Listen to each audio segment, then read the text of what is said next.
నంద్యాల జిల్లా అహోబిలం బ్రహ్మోత్సవాలను విజయవంతం చేయాలని ఎమ్మెల్యే భూమా అఖిలప్రియ విజ్ఞప్తి చేశారు. అన్ని శాఖల అధికారులు సమన్వయంతో కలిసికట్టుగా పనిచేయాలని కోరారు.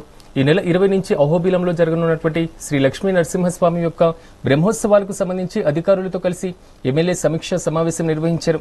ఆలయ అధికారులు భక్తులకు మెరుగైనటువంటి సౌకర్యాలు కల్పించాలని ఆమె సూచించారు.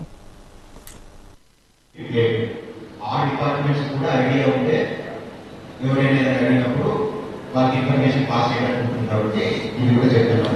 ఇంకొకటి బ్యారికేడ్స్ అవైలబిలిటీ, ఈ ట్రాఫిక్ రిలేటెడ్ మాకు బ్యారికేడ్స్ అవైలబిలిటీ ఉండాలి. సో టెంపుల్స్ ఆర్ఎంపీ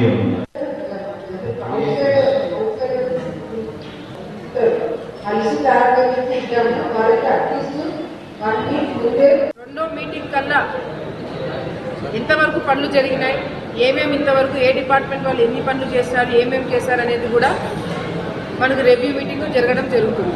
అంతేకాకుండా ముఖ్యంగా భక్తులు వచ్చిన వాళ్ళకి తాగునీటి సమస్య కావచ్చు, లేకపోతే టాయిలెట్స్ విషయం కావచ్చు, లేకపోతే డ్రెస్సింగ్ రూమ్స్ కావచ్చు, ఇవన్నీ కూడా ఎక్కడ కూడా ఇబ్బంది కలగకుండా అన్ని విధాలుగా కూడా అన్ని ఫెసిలిటీస్ ప్రొవైడ్ చేసేటట్టుగా ఏర్పాటు చేస్తూనే ముఖ్యంగా పోలీస్ డిపార్ట్మెంట్ సైడ్ నుంచి భద్రత కల్పించడము, సీసీ కెమెరాస్, అదేవిధంగా మరి ఎవరైనా మిస్సింగ్ కేసులు ఉంటే వాటిని సాల్వ్ చేయడము, ఒక ఇన్ఫర్మేషన్ డెస్క్ పెట్టించడము, హెల్త్ క్యాంప్స్ పెట్టించడము, ఇట్లా అన్ని రంగాల్లో కూడా ఎవరికి ఎటువంటి ఇబ్బందులు కలగకుండా కవర్ చేయడం జరుగుతుంది.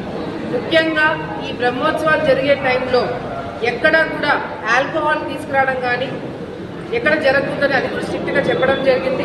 అదే కాకుండా ఏవైతే అహోబిలంలో కాటేజెస్, లాడ్జ్లు, ఇవన్నీ గెస్ట్ హౌస్లు ఉన్నాయో వాళ్ళందరూ కూడా చాలా స్ట్రిక్ట్గా డిపార్ట్మెంట్ సైడ్ నుంచి కూడా చెప్పడం జరుగుతుంది, ప్రభుత్వం తరఫు నుంచి కూడా.